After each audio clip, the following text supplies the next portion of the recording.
கர்த்தருடைய பரிசுத்த நாமத்திற்கு மகிமை உண்டாவதாக.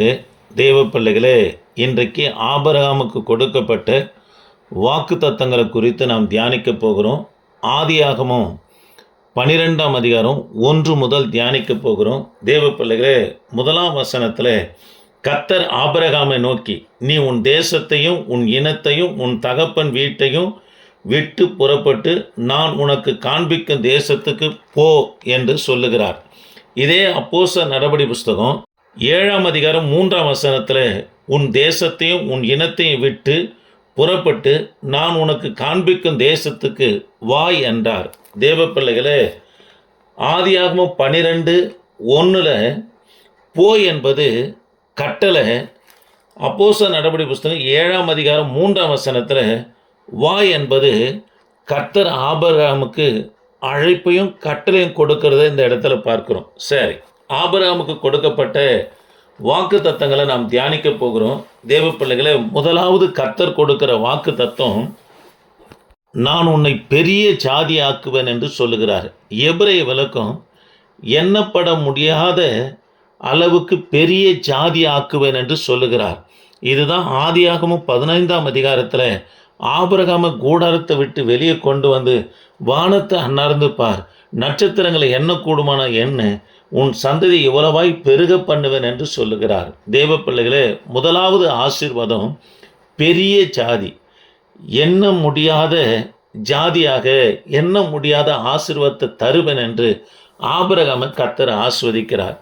இரண்டாவது ஆசீர்வாதம், உன் பேரை பெருமைப்படுத்துவேன் என்று சொல்லுகிறார். தேவ பிள்ளைகளே, இதனுடைய பொருள் என்னவென்று சொன்னால், ஆதியாகமத்திலிருந்து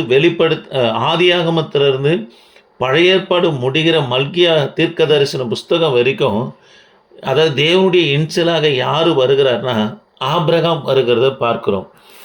ஆபிரகாமின் தேவனாகி கர்த்தர், ஆபிரகாமின் தேவனாகி கர்த்தர் என்று வருகிறத பார்க்கிறோம்.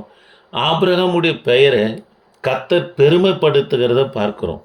மூன்றாவது தேவ பிள்ளைகளே, நீ ஆசீர்வாதமாய் இருப்பாய் என்று சொல்லுகிறார். தேவ பிள்ளைகளே, பிறருக்கு நம்மை கர்த்தர் ஆசீர்வாதமாக வைப்பார்.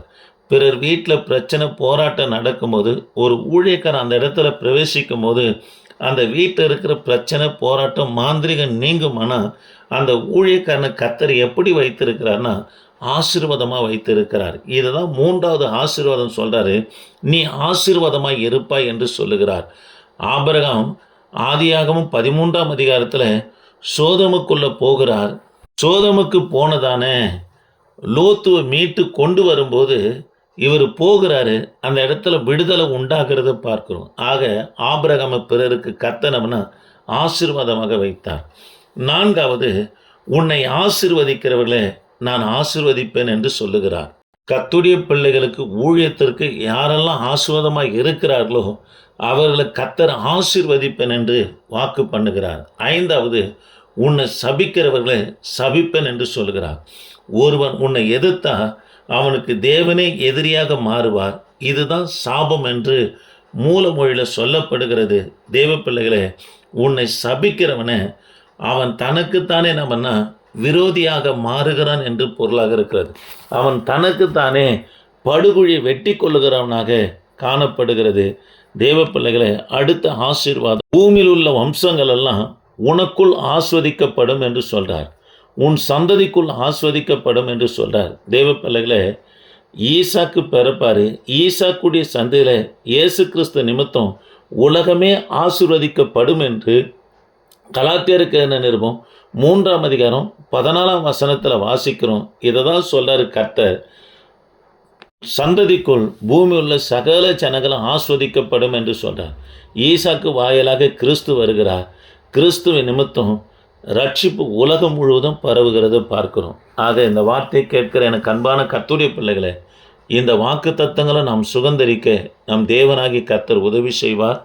இந்த செய்தியை கேட்கிற கர்த்தருடைய பிள்ளைங்க, புதிதாக ஏற்படுத்தியிருக்கிற இந்த சேனலுக்கு சப்ஸ்கிரைபர் பண்ணுங்கள். கர்த்தர் உங்களை ஆஸ்வதிப்பார்.